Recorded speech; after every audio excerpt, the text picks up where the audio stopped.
एक व्यक्ति की मृत्यु हुई और उसने अपने जीवन में केवल एक बार हरि बोल का उच्चारण किया था। मृत्यु के उपरांत जब वह यमराज के समक्ष प्रस्तुत हुआ तो यमराज ने कहा, भाई, तुमने जीवन भर अनेक पाप किए हैं। व्यक्ति ने उत्तर दिया, मैं अपने पाप स्वीकार करता हूँ, परंतु मैंने अपने 80 वर्ष के जीवन काल में एक बार हरि बोल कहा था। कृपा करके पहले मुझे उसका फल दीजिए, उसके बाद मैं अपने पापों का दंड भोगने को तैयार हूँ। यमराज ने आश्चर्यचकित होकर पूछा, केवल एक ही बार? व्यक्ति ने दृढ़ता से कहा, हाँ, केवल एक बार। यमराज बोले, हमें इस एक बार के हरि बोल का फल जात नहीं है। व्यक्ति ने कहा, जब तक मुझे उसका फल नहीं मिलेगा तब तक मैं नरक की यातनाएं नहीं भोगूंगा।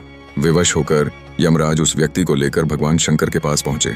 उन्होंने शंकर जी से पूछा, महाराज, इस व्यक्ति ने केवल एक बार हरि बोल बोला है, इसका फल क्या है? शंकर जी ने कहा, भाई, यदि इसने 1.25 लाख बार बोला होता या पुरस्चरण किया होता तो हमें फल पता होता।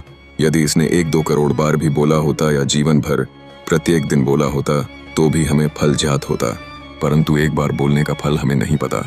व्यक्ति ने कहा, ऐसे काम नहीं चलेगा, आप दोनों को मेरा फल बताना ही होगा, अन्यथा मैं भगवान से शिकायत करूंगा कि आपने मुझे मेरे एक बार के हरि बोल का फल नहीं दिया। शंकर जी ने सुझाव दिया, इसे ब्रह्मा जी के पास ले चलो।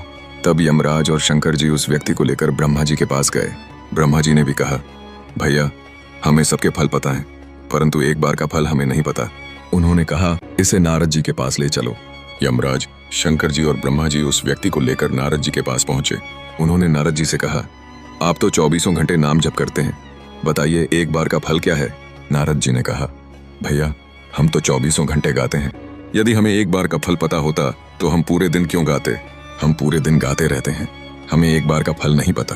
अंततः नारद जी ने कहा, इसे भगवान के पास ही ले चलो, परमात्मा ही बताएंगे। जैसे ही यमराज, शंकर जी, नारद जी और ब्रह्मा जी उस व्यक्ति को लेकर वैकुंठ में भगवान के पास पहुंचे और उनके चरणों में प्रणाम करके बोले, भगवान, इस व्यक्ति ने जीवन में एक बार हरि बोल बोला है, उसका फल क्या है? भगवान ने मुस्कुराते हुए कहा, अब और फल जानने की क्या आवश्यकता है? जब स्वयं ब्रह्मा जी, यमराज जी, शंकर जी और नारद जी इसे लेकर वैकुंठ में आईं, तो समझो यही एक बार के हरि बोल का फल है।